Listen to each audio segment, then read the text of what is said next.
there's not much that the Ukraine can actually do to stop Russia from doing what they're doing, other than basically capitulating to the deal that they're saying they want today. Right now, is that deal to be trusted? No, it's not to be trusted, because look at what just happened in Kiev yesterday or today. Yesterday, yes. Look at what just happened. They're in peace talks, and then they attack the capital city, and while in peace talks. Okay, but obviously this is also coming right after Trump basically said, "We're going to walk away from this deal if you guys don't come to the table." All right, like if you don't sit down and we don't figure these things out, then America is going to step out of this completely. But Russia absolutely wants that. Okay, they want that. They don't want a war with us. Not really, right? They can talk all they want to talk, but they really don't want to go directly at us. They want to go towards Ukraine because they know they can basically plow through them for the most part in one day if they decided to, right? And obviously, this is also coming from the concept of recognizing Crimea. Now, within the deal, the Ukraine wants the United States of America to recognize Crimea as Ukraine. Crimea is the Ukraine, guys, right? But in Russia's eyes, the Ukraine is Russia. So how, you know what? This is a weird one here, guys, right? I definitely don't think that we should spark WW3, but the problem is that that Russia is also now threatening the concept of nukes, guys. All right, the concept of it. So that's a little tricky here, guys. But either way, let's go and jump to this immediately. This is a suggestion via channel member. It's a real honor to have the highly respected, the great Prime Minister of the Kingdom of Norway with us today, who, as you know, has been doing a fantastic job and truly respected throughout the world as a leader. And thank you very much for being here. We appreciate it. Norway? And we're going to be having a meeting in the Oval Office in a little while where you'll be invited back and you can ask some questions. It's also a pleasure to have my friend who did such a good job at NATO, my great friend, right? So you really did. We started off, they had no money, and they ended up having a lot of money after we said, you got to pay up. But you did a fantastic job, and thank you very much. And I'm glad you're here. Glad we meet each other again under these circumstances. So we'll be meeting in a little while at the Oval Office, and if you have maybe one or two questions, we'll do it now.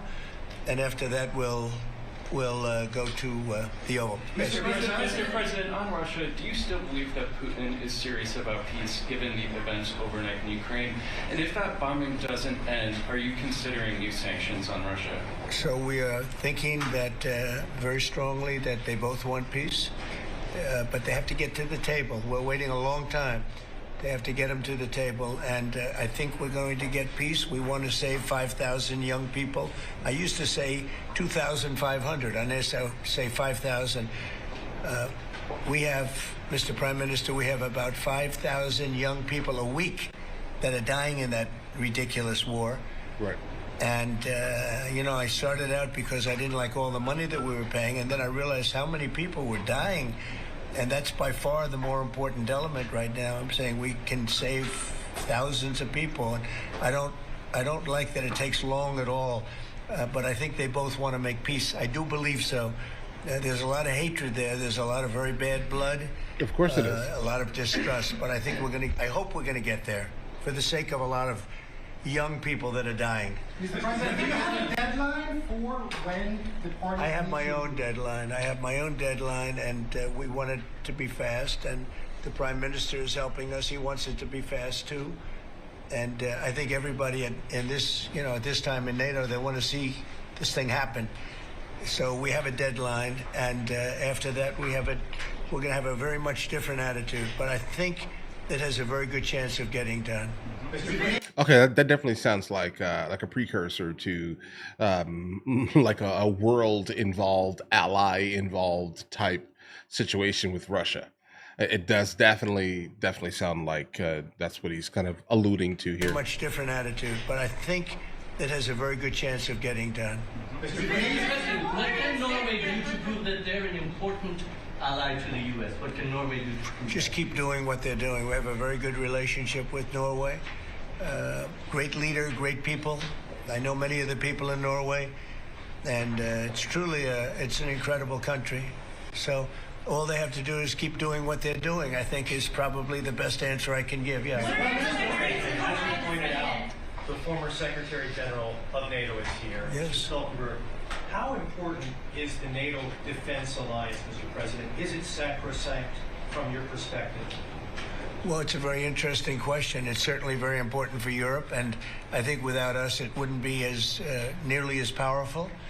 And It wouldn't be. As the former Secretary General, who did a great job, can tell you, I played when I was there a very big role in making sure that NATO is funded by the 28. At that time, they had 28 countries, including us, because many of the countries weren't paid, and They were not paying. they ended up being paid, you would say, and the Secretary General was There are still some issues there with everyone paying their actual share. very nice about it, as far as I was concerned. Other presidents went in, they made a speech, and they left, and that kept going on. And in the meantime, they had no money, and the United States was paying far more than its fair share. You could say that they were paying. I actually said sometimes it looked like 100%, and it was unfair. And the two of us worked very well together, and we took care of the situation. There are some... Mr. President, Yeah, please, go ahead. Norwegian statistics are showing that the U.S. actually has a trade surplus with Norway.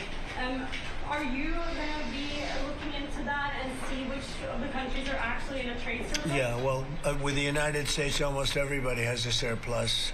But not in It's really an amazing, numbers. it's an amazing phenomenon. No, there's a surplus of a couple of $1 billion, I think you have with us. I congratulate you. That's very good. We got to get a little bit of that for ourselves, maybe, but they do have a surplus. Norway has a surplus. Mr. President, in the current tariff situation, analysts have pointed out that the U.S. actually need allies. Do you consider Norway as a possible ally in the situation? I think Norway's always been an ally. They've been somebody we've been very close to, very friendly with. Maybe more Yeah. so now with me than other people, but I think Norway's always been a great ally, yeah. Norway's been a friend. That's a very strange question, actually. Maybe the last 80 years or so. We build on a relationship which we will talk about now, Mr. President. Yeah. It's of high relevance, and I'm very happy that we have Secretary of State and Secretary of Defense. So this is a very strong tie. But it was a question about ally in the tariff situation specifically. Tariff situation. Yes. Oh, well, that's we're talking about a little bit different subject. Then we're talking about a different type of ally. No, in this case, he would be very much inclined to be an ally of Norway because he wants to make the best business deal possible. And Norway and the Norwegians are great business people. They're great traders. They're great, very smart nation, very well-managed nation. Hold on. Has been for a long time, and in particular now with this leadership. But we'll be talking about trade and other things, and I think we're going to come to a conclusion very quickly. Okay, guys. All right. We're gonna end the video here because we're basically kind of leaving the overall topic. Norway definitely is a great country. I've been there a couple of times here. It's not that much of a. This is an absolutely beautiful country. There are some issues there, but I understand we're not going to sit here and kind of talking about the issues. And the issues mainly coming from another country that's very super close to them, right? Let's say that it's Sweden. It's definitely Sweden. Okay.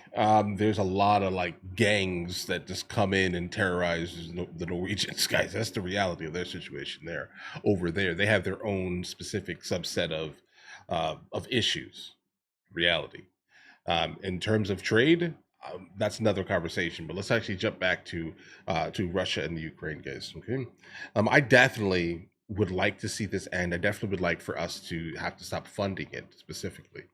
And I definitely do not want the world to basically have to jump into WW3 exclusively to defend this one singular nation that's not in NATO. All right. Obviously, we feel bad for the people, right? But historically, I think that's kind of what Putin is kind of moving off of. It's like, hey, listen, bro, you're lucky we're even calling you Ukraine. Like we're the Ukraine as its own separate thing. You get what I'm saying here? They are in a 100% losing scenario. They just have to come here, come and sit down, and have a conversation. That's what they need to do. They need to sit down and be like, hey, listen, I get it. We can't win because the way Zelensky speaks is if he has the ability to win. You get what I'm saying? Like there's even a chance. We're talking about a David and Goliath scenario, but the problem with David is you're basing your strength exclusively off of the United States of America. You're not basing it off of anything you have inherently. This is not like I can outsmart Russia in this context. You can't. They're an overwhelming force in the region. They have overwhelmed you. They have taken multiple of your cities now. Okay, I'm not trying to be callous. We just need to get to the point where Zelensky understands that. Like you can have all the pride and patriotism you want, like on the planet here. I want you to have all of that, but we need to come to reality. People are losing their lives because of you, right? Like, don't get me wrong. Obviously, the person doing it is causing it. Yeah, we get that, right? But they're losing because you won't set aside the pride in this specific context. You cannot win this kerfuffle. You cannot. You cannot win this. Not by yourself. So, guys, let me know in the comments what you guys think. You guys all have an absolutely amazing day. Enjoy your day thoroughly.